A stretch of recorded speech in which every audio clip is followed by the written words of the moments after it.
Es un privilegio, pues, para nuestro plantel y para la Academia de Cultura Científica Humanística presentar la conferencia de hoy, Tecnología y Capital, a cargo del doctor Enrique Dussel. Muchas gracias.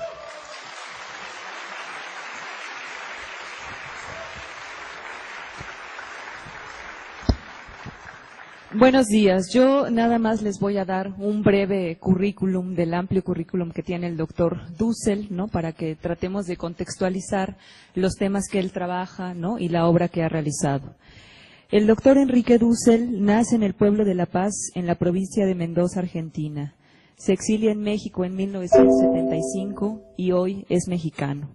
Es profesor de la Facultad de Filosofía y Letras de la Universidad Nacional Autónoma de México y del Departamento de Filosofía de la Universidad Autónoma Metropolitana.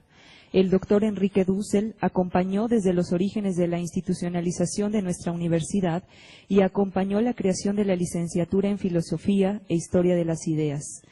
Estudió filosofía en la Universidad Nacional del Cuyo, en Mendoza, Argentina, y en la Universidad Complutense en Madrid. Estudió historia en la Sorbona de París y estudió teología en París, en Münster. Recibió doctorado honoris causa en Friburgo, Suiza, y de la Universidad de San Andrés, Bolivia. El doctor Dussel es fundador, con otros muchos latinoamericanos, del movimiento de filosofía de la liberación. Ha mantenido diálogo con filósofos como Batimo, Habermas, Rorty, Levinas, y ha escrito más de 50 libros y 400 artículos en distintos idiomas.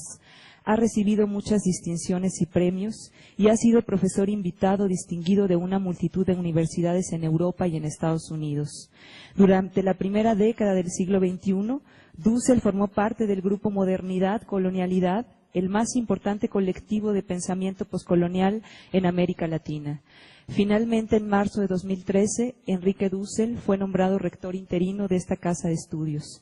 Entre sus obras, mismas que se pueden consultar en la página web del autor, destacan Para una ética de la liberación latinoamericana, Ética comunitaria, El último Marx y la liberación latinoamericana, etc.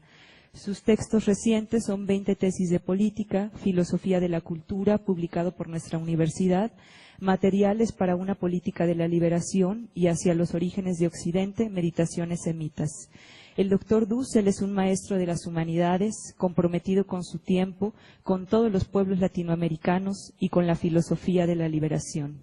En nombre de la Academia de Cultura Científico-Humanística, nuevamente damos la bienvenida, señor rector.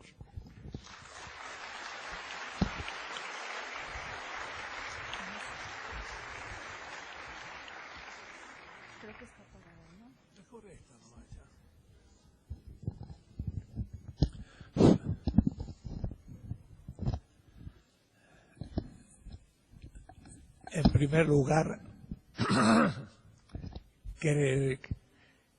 quería agradecerles a ustedes, los estudiantes y profesores de San Lorenzo Tezonco, aquel magnífico acto de recepción a el nuevo rector en marzo. Este ágora pletórico y lleno de estudiantes todavía en plenos conflictos fue decisivo para lo que aconteció después. Convenció a la gente de que podía la universidad comenzar una nueva etapa. Por lo tanto, les agradezco íntimamente a este plantel su presencia. Hoy, en cambio, ya no es el rector el que va a estar aquí y cambio de figura, es un profesor no burocrático, un maestro, si me lo permiten. Entonces ustedes, los alumnos, no son alumnos, sino discípulos. Es un maestro y discípulos, y esto es una clase de las que damos todos los días los maestros y que ustedes están acostumbrados a recibir. De tal manera que no me vean como rector, véanme como un maestro. Ahora dijo la compañera de que esto está en el internet. Ustedes pueden abrir tres veces mi nombre en minúscula todo corrido .com, C-O-M. Vayan a las obras y ahí podrán bajar algunos libros de los que les voy a hablar. Los pueden bajar y los pueden imprimir gratis, gastarán la tinta y el papel y podrán ampliar lo que les digo. Es más, al fin de la página, entre los capítulos posibles, están cursos. Y acabo de terminar un curso en la UNAM sobre el marco teórico de la charla de hoy. De tal manera que ahí van a tener 16 clases sobre mi próximo libro que estoy ofreciendo al siglo XXI y que ha sido las clases de este último semestre, que se llama 16 tesis de economía política y que es, en cierta manera, el tema que voy a sintetizar ahora en aquello de uno de los puntos posibles, tecnología y capital. Voy a hablar de ese tema y después quizás, no sé cómo está organizado, podrán hacerme preguntas y aclaramos el tema.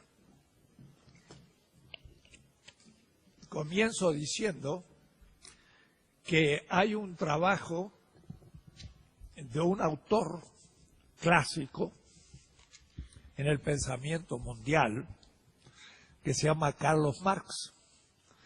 Y él en 1853, para los que conocen Marx, creo que aún puede ser una novedad, ya en su cuarto exilio, después de haber sido expulsado de Alemania por sus artículos, de Francia de nuevo por sus artículos, de Bélgica, por último llegó a Inglaterra. Y Inglaterra era el imperio tecnológico militar de la mitad del siglo XIX. Y Marx, entonces exiliado en Londres, iba todos los días al Museo Británico, que en 1857 terminó la cúpula majestuosa de esta biblioteca y sus mesas para leer son circulares. Es un lugar muy interesante para estudiar porque está muy bien iluminado. Fue en 1857 que cuando estaba yo en el Museo Británico, los guías me dicen, se terminó de construir este edificio en 1857.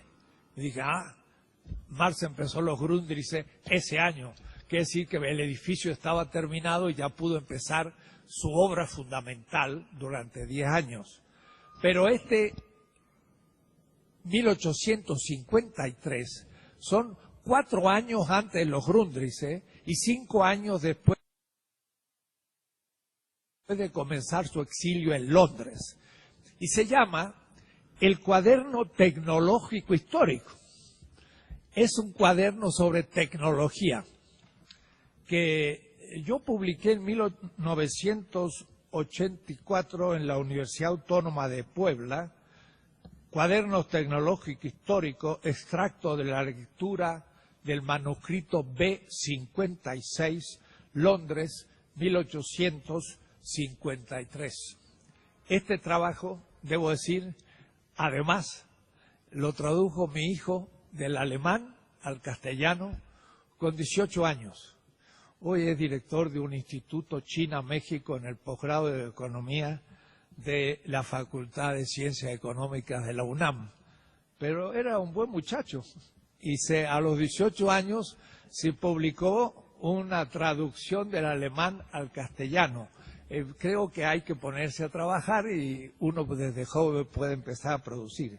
Y yo le puse la introducción a la traducción de mi hijo, que fue cómo Marx concibe el problema tecnológico. Muy interesante este cuaderno, porque Marx era un pobre aunque tenía una biblioteca como de 6.000 libros, sin embargo, siempre fue como un salto de mata en mata, porque nunca tuvo un salario fijo.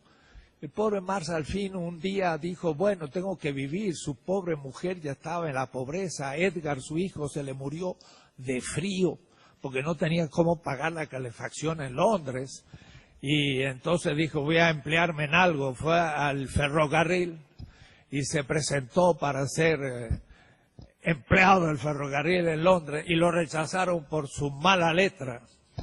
Y efectivamente leer su manuscrito es muy complicado porque tiene muy mala letra gótica además. Lo he leído en los manuscritos inéditos y he hecho trabajos sobre el Marx inédito en alemán, o decir, no en el alemán editado. Este trabajo es muy bueno y muy interesante porque más lee 8 grandes autores de lo que en la época se llamaba filosofía de la tecnología. Por ejemplo, Pope, la física especialmente aplicada a las artes, a las manufacturas y a los útiles. Y del mismo Pope, historia de las matemáticas desde la antigüedad y los tiempos modernos. Tübingen, 1828. Y así él va tomando apuntes, porque él tiene más de 140 cuadernos de apuntes que iba todos los días al Museo Británico a estudiar. Entonces aquí hay dibujos de máquinas, la máquina a vapor, dibujada por Marx con todos los componentes. Es una cosa muy bonita. Pero no les puedo hablar de ese manuscrito, sino que quiero hablar en conjunto. La tecnología en el capital. Para entender esto hay que empezar a entender qué es la tecnología. Y para entender esto hay que empezar por el comienzo. El comienzo de los comienzos en el problema tecnológico es algo obvio. Somos seres vivos. Como una ameba unicelular es un ser vivo. Y en la lógica de la ameba, una sola célula, tenemos ya como el 99% de nuestras funciones. Puede decir, una ameba tiene una membrana, lo cual significa que hay un exterior y un interior. El interior es la corporalidad y el exterior es el medio.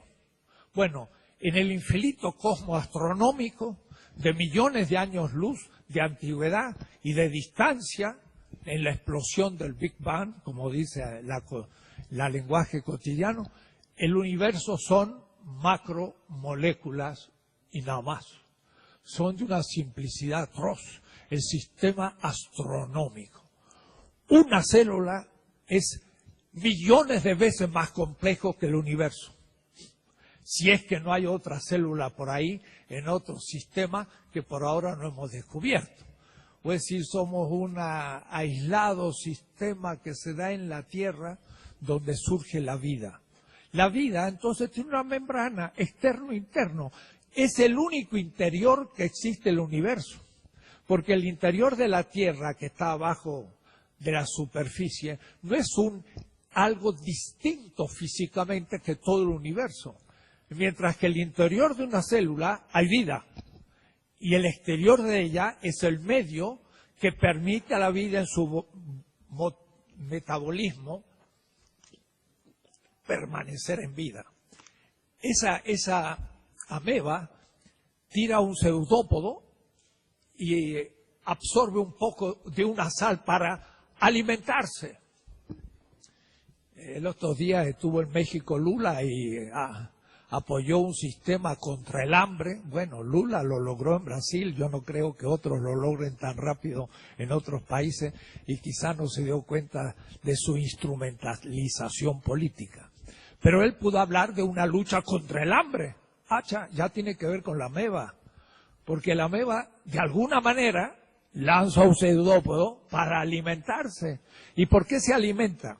Entonces ahí empieza una lógica que no sé si me va a dar esto.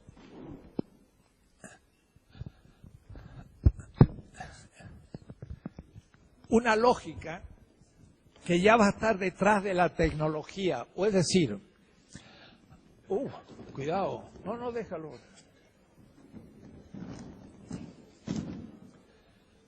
Un sujeto vivo. Y entre la ameba y nosotros somos sujetos vivos, todos. Y va a ser la vida el tema. Y el capital, la antivida. Tecnología y vida. Van a ver ustedes cómo se desarrolla el argumento. Somos vivientes. Como somos vivientes, consumimos energía y materia. Y como consumimos energía y materia, tenemos necesidades. Obvio. Necesidades. ¿Qué es una necesidad? Diría el filósofo Sartre, es una negatividad. Es una falta de. Por ejemplo, en el comer, una falta de comer. Y eso va a producir hambre. La ameba, que no tiene estómago porque es una unicelular, sin embargo, tiene algún tipo de conexión con el alimento posible y lanza un pseudópodo. Miren ustedes la complejidad inmensa para poder hacer ese movimiento, y es una sola célula. Nosotros tenemos millones de células, miles de millones. No nomás que en el neocórtex tenemos 100.000 millones de células, es decir, cerebrales. Entonces, estas a su vez tienen hasta 200.000 conexiones. Es decir que si tomo 100.000 millones y las multiplico por 200.000, mire la complejidad de un cerebrito chiquito de cada uno de nosotros. Pero bueno, eso viene después. Tenemos necesidades. ¿Qué hacemos? Tenemos que entonces tener satisfactores. Satisfactores es el alimento, lo que nos satisface. Esto es la naturaleza. La naturaleza como medio. En todo el universo no hay un interior y un exterior, y por lo tanto no hay un medio donde la vida permanece. Ya lo hay en la ameba y lo hay en nosotros. El medio que es el medio ambiente, el problema ecológico, es donde las necesidades se cumplen. ¿Qué significa cumplir una necesidad? Significa que el satisfactor puedo consumirlo y entonces negar la negación. ¿Qué significa negar la negación? Negar el hambre. Y el hambre es un no tener comida. El no tener comida es una negación. Y negar la negación es la satisfacción. Este ciclo, que ya nos podría llevar un semestre, porque esto es complejísimo, le voy a llamar el ciclo de la vida. Aquí todavía no hay tecnología. Hay alguna, pero muy elemental. Pero, como ustedes ven, yo he dicho que hay necesidad y el satisfactor lo consumo, pero no es tan simple la cosa. Hay una evolución de la vida. La ameba llega a ser un multicelular, no lo voy a desarrollar todo, hasta llegar a los animales, y los animales desarrollan hasta llegar a los primates hace 70 millones de años, y después de ahí sale los distintos tipos de homos. El Homo habilis hace 2 millones de años, y luego hace 150.000 años el Homo sapiens. ¿Cuándo sabemos que surge el sapiens? Sabemos que surge el sapiens porque el Homo sapiens, a diferencia de los otros homos, empieza a desarrollar un sistema de mediaciones, le voy a llamar, o instrumentos que están entre la necesidad y la satisfacción. El Homo habilis usa el fémur, que es un hueso muy grande, como arma, y le pega en la cabeza a otro. Pero después es capaz de tomar una rama y modificarla. Eso ya no lo puede hacer el primate. El primate puede enchufar una rama en otra, si puede, para bajar un plátano. Pero no va a poder con 2 ramos hacer un nudo. Ahí ya no le funciona su cerebro a tal punto. El Homo sapiens aparece, y el Homo, por un desarrollo de los instrumentos. ¿Los instrumentos qué son? Los instrumentos son una manera de poder habérselas con la naturaleza por algo que no existe en un primer momento aún en el desarrollo de la especie humana, que son instrumentos cada vez más elaborados, porque el ser humano sí empieza a trabajar. Entonces, el sujeto viviente tiene necesidades, pero ahora va a tener que tener instrumentos, y estos instrumentos van a desarrollar a la naturaleza como materia de trabajo.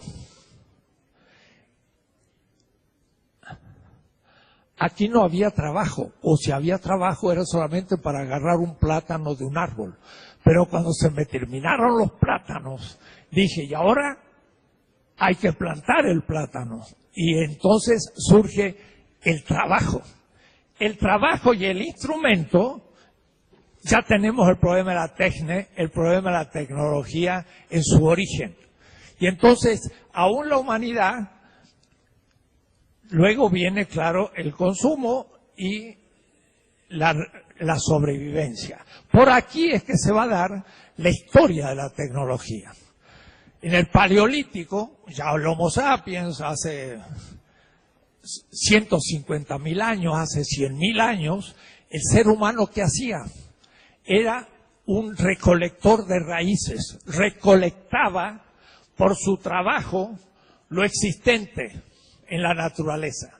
O cazaba los animales, claro, tenía que desarrollar la técnica de la caza, pero de todas maneras corría la liebre o cazaba un ciervo o una vaca o como ustedes quieran. Y después aún recolectaba, recolectores. Pero la gran revolución es la que empieza ya, y yo lo dije en mi charla cuando tomé el rectorado aquí, es el Neolítico. El Neolítico supone dos grandes revoluciones tecnológicas. Primero, la agricultura. Ya no vamos a recolectar raíces o tomar plátano de los árboles. Ahora vamos a producir alimentos. Y entonces se racionaliza el parasitismo vegetal y animal, yo digo. Somos parásitos. Somos como gusanitos que comen hojas y que se comen los otros animales. Somos parásitos. Y al comienzo indefensos ante los grandes tigres y leones, el animal homo estaba en las ramas bajándose de ellas en el este del África, ciertamente, por ahí, por el lago Victoria, Nigeria, Uganda, ahí nació la especie humana, ciertamente. Pero este ser humano ahora domesticó, racionalizó su parasitismo vegetal. Como no podemos hacer el proceso fotosintético, nos comemos a las hojitas y a los vegetales que ya lo hacen. Y como no podemos tampoco vivir solo de ramas, cuando el primate tuvo que bajarse de los árboles en el África Oriental porque se le secaron las selvas, se tuvo que poner de pie para ver un poco más lejos, y esto le modificó la nuca, el cerebro, etcétera, y fue la evolución humana, y esta evolución humana empezó a comer de todo. No solo las hojas de las selvas como los primates, sino que se comió los otros animales también, y eso que fue el pastoreo. El pastoreo es una racionalización del parasitismo proteico del ser humano. Somos parásitos también de los otros animales. Y entonces, gracias a la agricultura y el pastoreo, surgen las ciudades. Porque entonces ahora sí se puede tener alimento, el alimento de la ameba. Para reproducir la vida, la podemos tener a mano, tener gran producción vegetal, podemos no ya cazar un animal, lo cual es muy difícil, sino que tomamos el animal, yo diría, más feo casi, que no es nada como una gacela, sino que es una vaca que tiene mucha grasa y mucha carne, pero véanlo, es bastante feo, pero nos sirve. Entonces ahora matamos todas las especies animales bellas y dejamos este animal lleno de carne que nos permite vivir de ello. Y entonces el pastor cría animales y los puede matar cuando quiere y no los tiene que cazar. Esto ya es un avance tecnológico. De paso, es ya un problema ecológico. Porque al empezar a destruir la selva para producir la agricultura, estamos produciendo un problema para la tierra. Y al reproducir los animales que más nos sirven, destruimos otros que decimos que no sirven, y es un problema ecológico porque el ser humano empieza a destruir todas las especies. Entonces, es la entropía inevitable del metabolismo de la vida que en el Homo sapiens, se multiplica. Lo expliqué un poco en una otra charla que he dado en otro lugar, pero no lo puedo explicar ahora largamente porque si no, no voy a llegar al tema y se me va a terminar el tiempo. Entonces, aquí estamos en la revolución urbana. Ahí se produce una gran revolución tecnológica porque la ciudad tiene muchos oficios. Sahagún describía 360 oficios diferenciados en el mundo azteca, en este Valle de México. Es decir, que había 360 distintos oficios, cada uno de ellos necesitaban medios tecnológicos de modificación de la naturaleza que permitía la producción de satisfactores distintos para un consumo. Por ejemplo, los que hacían los códigos y los pintaban, suplían la necesidad de tener documentos que nos recordaran las tradiciones como necesidad humana, y era un satisfactor que se consumía al poder releer el códice. Pero entonces había un oficio que era pintar, y otro la agricultura, y otro los tantos oficios de zapateros, de esto y aquello, y enorme cantidad de tecnología. Es decir, hubo una historia de la tecnología creciente. Y en esta historia entra otro elemento, que este trabajo y este satisfactor, aquí satisfactor, pues entra también no solamente en un ciclo vital y en un ciclo productivo, sino que ahora va a entrar en un ciclo económico, porque toda la producción y la tecnología, a ver quién me ayuda acá para borrar, perdón, no, para no perder tiempo, sí, todo, va a ser incluido ahora en un proceso que va a ser económico, y el proceso económico ya se estaba dando siempre, pero ahora tenemos que discernirlo. No había un sujeto vivo solo, sino que había siempre un sujeto vivo, 1, 2 y muchos más, porque es una comunidad. Y entonces no siempre todos hicieron todos los oficios, sino que algunos hacían uno, por ejemplo el agricultor, y el pastor hacía otro, y el guerrero hacía otro oficio, pero el guerrero tenía las armas. ¿De dónde salieron las armas? De los cazadores que cazaban animales. Pero después, en vez de cazar animales, cazaban hombres. Y se hicieron los militares, o es mejor, los guerreros. Y los guerreros entonces en las relaciones sociales dominaban a aquellos que no tenían armas. Por eso que los primeros jefes de las ciudades del Neolítico son por lo general los guerreros, que eran, como digo, los antiguos cazadores. Y entonces tenemos ahora una relación social, no solamente una relación tecnológica con la naturaleza. Trabaja entonces, porque todos tienen necesidades, usa tecnología, y esa tecnología modifica la naturaleza y produce un producto. Maíz. Pero como hay a su vez una relación social, hay un excedente. Excedente significa lo siguiente: el ser humano produce más que lo que necesita para vivir, siempre. Y por eso que a las 4 o 5 horas en realidad ya cumplió sus necesidades de trabajo. En el Paleolítico, el ser humano trabajaba 5 o 6 horas, no mucho. Y eran una sociedad de abundancia, como los indígenas del Amazonas. Ellos pueden vivir perfectamente, reproducen sus tradiciones, tienen miles de mitos. Levi Strauss ha escrito libros y libros sobre los miles de mitos que explican toda la vida.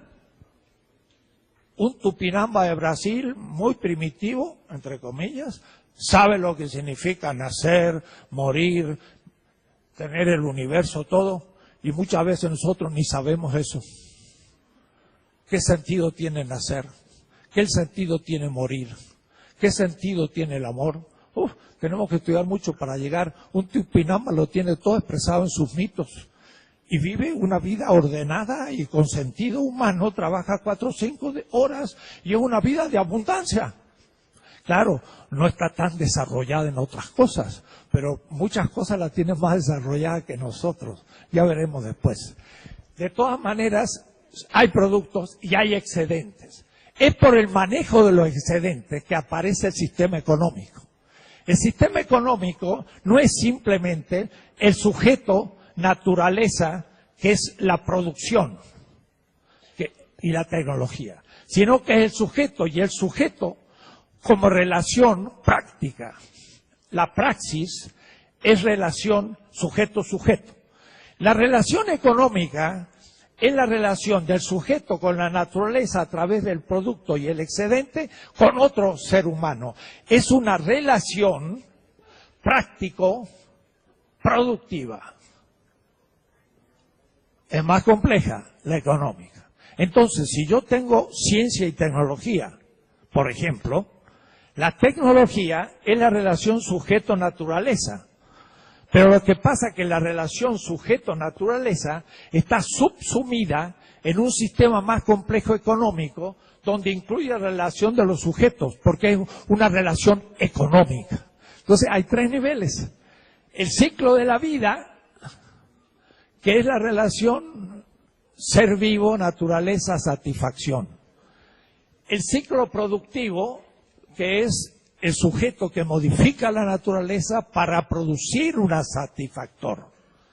Y el ciclo económico, que incluye el ciclo de la vida, porque se cumplen necesidades, incluye el ciclo de la producción, porque es la tecnología, pero además está como una relación social, y donde yo compro en el mercado el satisfactor producto que se transforma en mercancía. Puede decir que la tecnología no produce satisfactores solo. La tecnología produce satisfactores productos. Pero por último, esos productos se transforman en mercancías. Y el tianguis de los aztecas, por supuesto, era un mercado. Y tenía un dinero, era el cacao. Tantos puñados de cacao, chocolatl, era pues un zapato. Y tantos miles de puñados de cacao era una casa. Entonces la moneda era el cacao, que medía todo el valor de los otros productos. Entonces el tecnólogo queda atrapado en un sistema económico inevitablemente y a veces ingenuamente. Entonces ahora empieza mi tema, que es tecnología y capital, recién ahora. Porque en la evolución de la historia de la tecnología, hubo tecnología en distintos sistemas económicos, en la Mesopotamia, en el Egipto, en la India, en la China, en el mundo azteca, maya, inca, las grandes civilizaciones, eran sistemas tributarios por lo general. O es decir, el campesino dominado por clases casi siempre guerreras o sacerdotales, etcétera, etcétera, de la producción del campesino, que en gran parte consumía, exigía, por ejemplo, un tributo. Una parte de su producción tiene que ir a la élite dominadora de México, Tenochtitlan, y exigía entonces a un grupo otomí pagarle anualmente tanta cantidad de maíz y tantas huaraches y tantos y había que pagar el tributo porque habían sido dominados militarmente, y entonces el tributo era la manera que la clase dominante o el grupo dominante pues vivía mejor, además pagaba su ejército, la administración y la dominación del sistema. Y entonces los sistemas no eran equivalenciales, porque cierta gente producía el excedente pero ya no lo consumía, sino que se lo consumía la élite o el grupo dominador. Y seguiremos adelante. Hasta llegar al 1492, la expansión de Europa y lo que llamamos la modernidad. En la modernidad, el sistema económico da un vuelco y aparece lo que vamos a llamar técnicamente, inevitablemente, para todas las ideologías, desde la de Adam Smith hasta von Hayek, el capitalismo. Entonces, el capitalismo, el colonialismo, el eurocentrismo y muchos otros fenómenos son simultáneos y modernos a partir del siglo XV. Y México está al origen de esta modernidad, porque México va a dar a Europa el primer capital acumulado, que va a ser en el fondo la plata de Zacatecas, de las minas, y también los incas, pero en el sur, la gran mina del Potosí en Bolivia, que en el siglo XVI va a dar 20.000 toneladas de plata, una mina. Ahora, para sacar 20.000 toneladas de plata de una mina, se necesita mucha tecnología, porque la mina se puede inundar y hay que sacar. Y hay que sacarla a gran profundidad muchas veces. Y hay que tener buenos picos y palas. Y hay que después separar la plata de lo que no es plata, para la plata pura llevarla desde el Potosí por asnos hasta el puerto del Callao, pasar por el Pacífico, pasar, ¿y con qué? Con una gran revolución tecnológica naviera. Era la carabela, y esa carabela pasaba a San Juan de Ulúa hasta México e iba a España y se acumulaba en China. ¡Ja! Los europeos estaban atrasadísimos tecnológicamente. El pueblo más avanzado de la tierra eran los chinos. Hasta 1800 Europa no pudo vender nada a China porque estaba más adelantada y compraba en el mercado europeo con la plata americana. Miren qué notable, ¿no? Entonces, miren cómo de pronto la historia latinoamericana se une a la asiática y a la europea, y hay que tener una visión mundial para poder leer el diario. Porque dice, la China hizo tal cosa, ¡uy, qué milagro! ¡Qué milagro! Milagro si usted no sabe la vida. Milagro que este boxeador le venció al otro. ¿Por qué? Porque como no lo conocía, surgió de nada y lo noqueó. ¡Oh! Es un milagro. No, si ese tenía una historia de boxeador fantástico, nunca había perdido ninguna pelea, nomás que yo la ignoraba. Los chinos no han surgido de la nada, han sido el pueblo más tecnológico de la tierra hasta hace 2 siglos. En 1313 se publicó en China un volumen de 600 páginas de la época, en papel, en imprenta, de tecnología. Y Menzi lo muestra, un autor.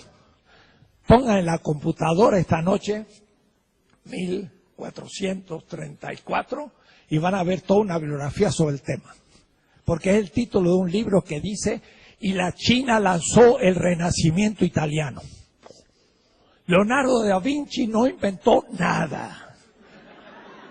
Unos dibujitos hermosos de un paracaídas, de mecanismos muy complejos, de una máquina con otra máquina, este Leonardo era un inventor. Nada, son copias tal cual de la enciclopedia china de 1313, 150 años antes del descubrimiento de la imprenta por Gutenberg, pero impreso en imprenta. ¿Se dan cuenta? Puede decir que estos europeos se creen que inventan todo. Los chinos habían inventado el papel en el siglo VI, la imprenta en el VIII, en el IX habían impreso papel moneda. Los europeos lo van a hacer 1000 años después. Y es un milagro chino. Hay que ser chino para no entender esto. O está en chino, como dicen, pero decimos está en chino, lo cual significa no conocemos nada. Ellos dirán está en mexicano. Y como ellos dicen, yo no sé si lo dije aquí, pero les doy el chiste. Ustedes han visto que los ojos de los chinos son muy chiquitos y los nuestros son redondos. Bueno, ellos saben lo que dicen los chinos. El ser humano tiene ojos muy finos, estilizados. Tener ojos redondos es como los caballos. Así que para un chino nosotros nos parecemos a los caballos. Según la cultura que vea. Bueno, pero esto no es el tema. El tema es qué es el capital y por qué se produjo la revolución tecnológica en el siglo XVIII. Es decir, a partir de 1750 se dice que en Inglaterra empezó la revolución industrial. Falso.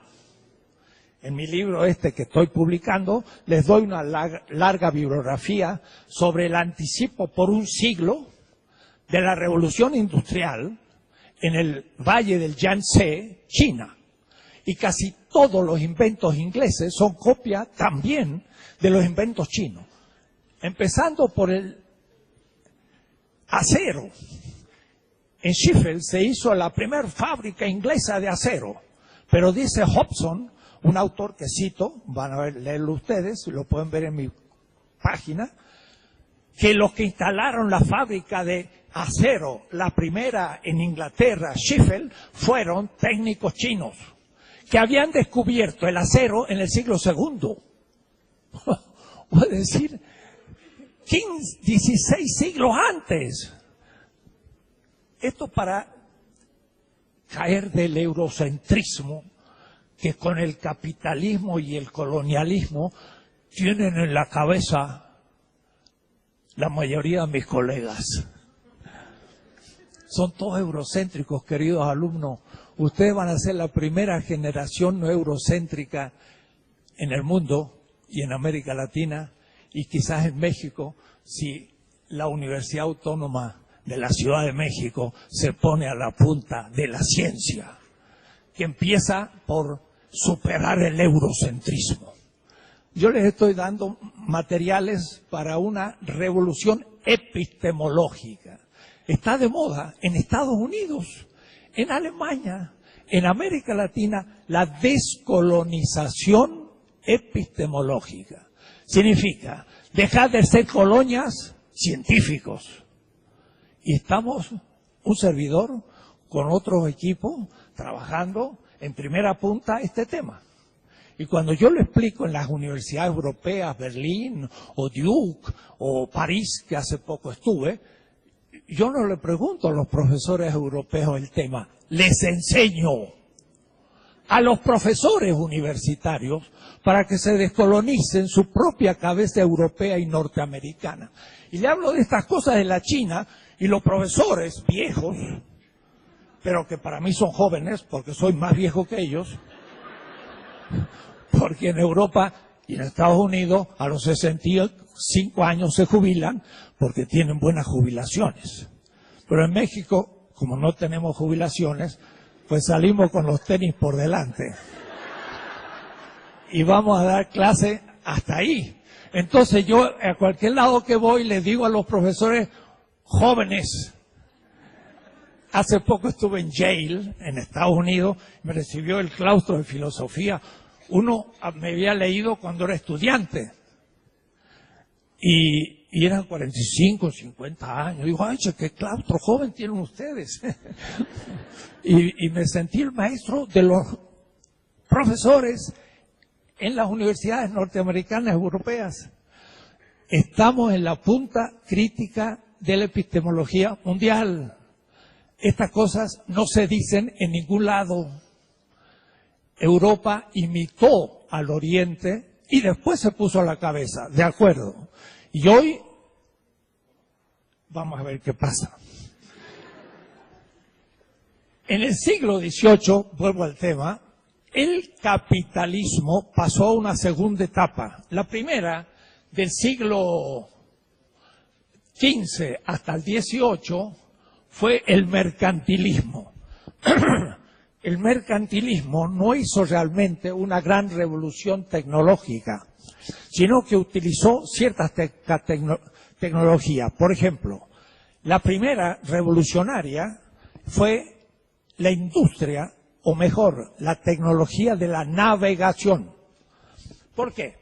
Porque Europa, que era 70 millones de habitantes y 1,5 millones de kilómetros cuadrados, que entraba 2 veces en México, en el 1492 estaba sitiada por el Imperio Otomano y los árabes estaban en Marruecos, en Egipto, en el Medio Oriente, en toda lo que es los desiertos al norte del Himalaya, estaban en Afganistán, en la India con el Imperio Mogol, estaba en Malaca, hasta Filipinas. Los árabes estaban de Marruecos a Filipinas, del Atlántico hasta el Pacífico. Europa era una cultura subdesarrollada, periférica y secundaria en la historia. Los árabes estaban en el centro. Y en Bagdad estaba el centro de la ciencia. En el siglo IX los matemáticos de Bagdad eran los grandes matemáticos de la Tierra. Nuestros números son 1, 2, 3. Arábigos los inventaron en Bagdad los matemáticos. El álgebra es una disciplina de la matemática. No, es el nombre del matemático de Bagdad. El álgebra. Se llamaba así el matemático. Era el MIT de la época, Bagdad, la casa de la sabiduría. Digo esto porque Europa estaba subdesarrollada. Pero ¿cómo hacer para salir de su enclaustramiento? Había que salir al mar. No había de otras, porque los demás estaban perdidos. Entonces, 1441, un invento tecnológico, la carabela. La carabela es un barquito que tiene 30 metros de largo, 40, muy chiquito. Tiene solamente 50 toneladas para llevar. Un nao chino tenía 1.000 toneladas. Descubrieron América, el África, la Australia, antes que Colón, en el siglo XV. Los chinos habían descubierto todo el mundo. Los europeos y portugueses navegaron con mapas chinos. Colón llegó a América con un mapa chino, pero creyó que estaba al sur de la China. Y hasta su cuarto viaje, cuando llegó a Panamá, dijo, estamos a 10 días de navegación del Ganges, porque creía que Sudamérica era una península al sur de la China, en un mapa mal hecho en Venecia, comprado a los chinos. Sudamérica estaba perfectamente dibujada al sur de la China en un mapa de 1487 de Enricus Martellus, que está en el Museo Británico, donde está un mapa de una península al sur de la China, que era América del Sur. Hasta se ve el río de la Plata y el Amazonas. Y está dibujado no solo la parte atlántica, sino la Pacífica, Perú y todo, en un mapa de 1487. Bueno, la navegación fue la primera tecnología que lanzó la astronomía como ciencia y que fue a su vez exigido por el primer capitalismo, que era mercantil. Capitalismo mercantil significa un capitalismo que, sin cambiar el modo de producción, intercambia mercancías. Entonces es mercantil, que todavía no ha modificado el proceso productivo con la tecnología, sino que utiliza las tecnologías ancestrales, pero por ejemplo la navegación ya mejoró. Y gracias a la navegación se lanza todo lo que va a ser después. Des en cuenta que el hecho de que Magallanes diera la primera vuelta empírica a la Tierra después de los chinos es lo que permite en 1520 definitivamente a los europeos saber que la Tierra es redonda. Los chinos ya lo sabían de mucho antes. Y cuando Newton, en el 1630 y demás, escriba el principio matemático y el comienzo de la física moderna, estamos a un siglo del descubrimiento empírico de la redondez de la Tierra. Newton es el efecto del descubrimiento del Atlántico y del siglo XVI español. Toda la historia que nos cuentan nos dejan fuera. Hay que hacer la historia de la tecnología completamente de nuevo y ponernos en nuestro lugar al comienzo de la tecnología moderna. México también, porque fuimos nosotros objeto de dominación, pero al fin. Pero la segunda etapa, y voy rápido, desde el siglo XVIII en adelante fue el capitalismo industrial. Y entonces se habla de la revolución industrial. ¿Qué produce la revolución industrial? La pregunta. No es fruto de los grandes tecnólogos. Es fruto de exigencias económicas. Miren cómo es la cosa. El capital, ¿qué es? Ahora sí paso a Marx. Porque si no sé qué es el capital, corto cabezas como las cabezas de Minerva y vuelven a surgir. Si yo les preguntara a todos ustedes qué es el capital, verían qué experiencia. ¿Que son los bancos? No. ¿Que son los burgueses? No. ¿Que son los obreros? No. ¿Que son las fábricas? No. ¿Que es el dinero? No. Y todo lo que me dijeran le diría no. Y entonces ustedes dirán, ¿y qué es? Mire, si yo tengo dinero, el dinero tiene valor. Pero claro, no tengo tiempo para explicárselo. Lo voy a explicar en un curso que voy a dar a un grupo de alumnos, no sé dónde, pero en alguna de los planteles. Como profesor, no como rector. El dinero tiene valor. Con eso se compra medios de producción, que es tecnología, que tiene valor. Con eso se paga un salario, que tiene valor. Eso produce un producto, que tiene valor. Eso se pone en el mercado y es una mercancía, que tiene valor. Y la mercancía se vende con un dinero que tiene valor y además ganancia, y eso se acumula. ¿Qué es lo que permaneció en todo? Valor. El capital no es el dinero, ni los bancos, ni nada. Es el valor que se valoriza. Entonces, es un cursito a dar. El valor que se valoriza es el capital, que como una espiral creciente se traga la tierra como estos huracanes de Oklahoma que destruyen todo por el camino. Es un huracán creciente, porque si acá hay 10, después hay 15, después hay 20 y va creciendo. El valor. Y miren cómo es para sintetizarlo a la mínima. Cuando produzco esta mesa, como yo no tengo tecnología y lo hago con una sierra tradicional y me dura 20 horas, entonces el producto lo simplifico, tiene 20 de valor, o pongamos que el valor es precio, lo cual es todo un problema, pero pongamos que fuera el precio. Pero si yo tengo ya una sierra automática, ya lo hago más rápido y gasto 15, tiene 15 de valor. Pero otro tiene una mejor tecnología y entonces la usa por 10. La mesa misma tiene 10, 15 y 20 de valor según la tecnología que he usado, porque con mejor tecnología gasto menos tiempo, ahorro salario y bueno, entonces tengo más ganancia.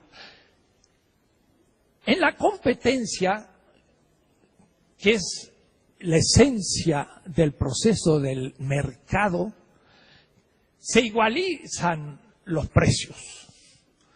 De tal manera que si yo la vendo por 10, la produzco por 10, pero la media es 15, porque 20, 15 y 10, he dado un ejemplo fácil, la media es 15. Quiere decir que el que produjo 20 perdió 5. El que produjo por 15 recupera lo que puso, y el que la produjo por 10 tuvo ganancia extraordinaria, más. ¿Se dan cuenta el tema?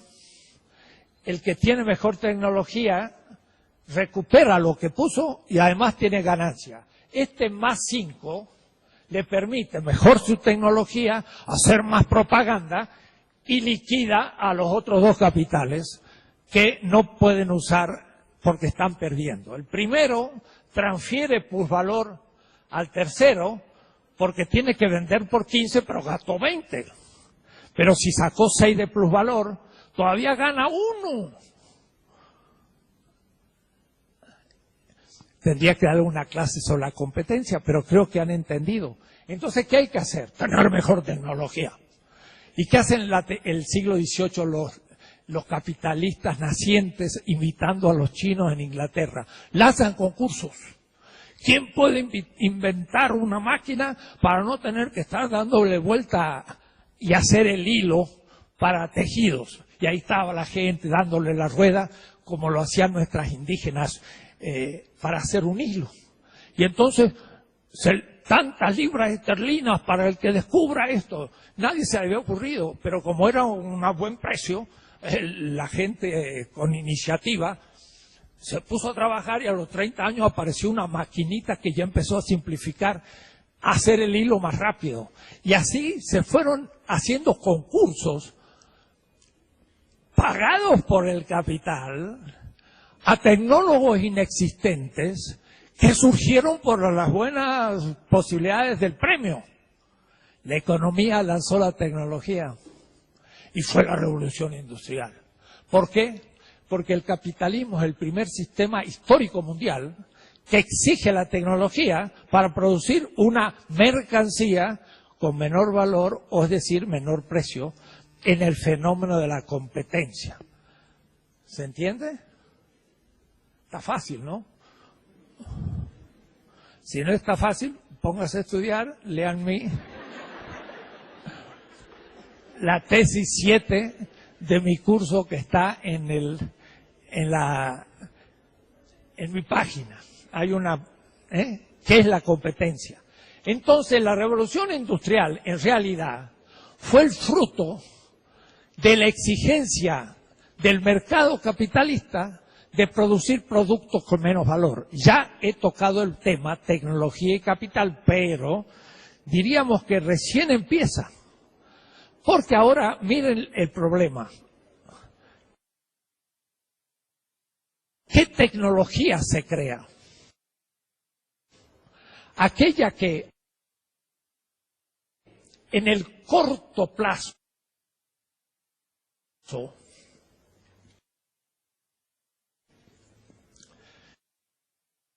disminuye el valor de la mercancía o el precio. Ya estoy hablando con precisión. Este es el más importante, no el que a veces se habla, lucha y clase, todo claro, todo eso evidente, pero este es el más esencial, clásico, que hoy vigente. A corto plazo, un capital se impone a los otros porque tiene más tecnología. Eso le llamó Marx mayor composición orgánica. Y esto no solamente dice él, y esto no lo vieron los marxistas, tampoco en México. Y Agustín Cuevas, un gran marxista, se equivoca, dice Marx habló de la dominación del capital sobre el trabajo, pero del capital sobre el capital, eso es un tema burgués. Porque que compita un capital con otro es un tema burgués. La burguesía norteamericana está más desarrollada que la burguesía mexicana y produce el mismo producto con menos valor. Entonces, no solamente un capital con otro, una rama con otro, sino que un capital nacional con otro capital nacional compiten. Un capital norteamericano con uno mexicano. Y un capital puede explotar al otro capital. Y los marxistas tradicionales no estudiaron el tema de la competencia. Y menos en la Unión Soviética, eliminaron la competencia. No se puede eliminar ni en la alternativa futura. Hay que conservar, hay que regularla. Y entonces, como no estudiaron la competencia, no conocieron el tema de la dependencia, que es puramente marxista. Un país puede explotar a otro, como una rama del capital puede explotar a otro, como un capital puede explotar a otro. Dice Marx, la relación capital-trabajo es la explotación del trabajo. La relación capital-capital es la explotación de un capital sobre otro. El capital norteamericano explota al capital mexicano. Miren, han desaparecido los supermercados mexicanos y ahora son Walmart. Eso es la destrucción de la burguesía nacional por una burguesía transnacional. Bueno, eso es un problema de burgueses. ¿Cómo problema de burgueses? Es un problema de todos los mexicanos, porque ahora tenemos que comprar en Walmart, que después de liquidar la competencia, el de 10 liquida el de 15 y 20. Y cuando ya los eliminó, ya no pone 15, ahora pone 20. Total, no tiene competencia porque tiene un monopolio. Y ahora todos tenemos que ir y nos cuesta la manzana 50 pesos. Y antes costaban 12. ¿Por qué? Porque se eliminaron todos los mercaditos. Y ahora Walmart, primero, menos precio. Y en la competencia liquidó el capital nacional mexicano. Que era capital, ¿ah? Y no era santito. Y explotaba a los obreros, pero al menos quedaba en casa. Y en cambio ahora se lo llevan. Ni siquiera las ganancias quedan, nos quedamos más pobres que antes. Entonces, la teoría de la dependencia es fundamental y es marxista. Y los marxistas creyeron que era burgués. ¡Wow! Equivocación. Marx habla explícitamente del tema. Y es esencial para México hoy. Estamos siendo avasallados por el capital transnacional.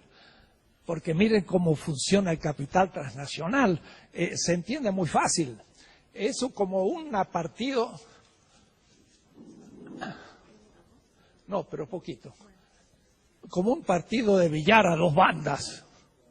El capital transnacional tiene alta tecnología y en Estados Unidos altos salarios, pero eso lo tiene el capital nacional norteamericano que produce sus productos en Estados Unidos, tiene que pagar $1,000 por mes para un obrero o más. Está la frontera y hay un tratado de libre comercio y se habla de la globalización. Globalización para el capital, pero no para los cuerpos. Los cuerpos tienen pasaporte y no pasan la frontera y cuando pasan los matan o los vuelven. ¿Por qué? Porque el capital nacional mexicano tiene muy bajos salarios y ellos tienen muy altos salarios. Pero el capital nacional mexicano tiene muy baja tecnología. Ese es el problema tecnológico que interesa a la UACM. La tecnología nacional. Porque no es investigar por investigar cualquier tontera. Hay que investigar lo que interesa a México y al Distrito Federal. Y eso es un proyecto universitario que tiene el doctor Drucker como yo. Así que coincidimos. Y espero que se entienda. Lo que necesitamos es mejorar la tecnología nuestra.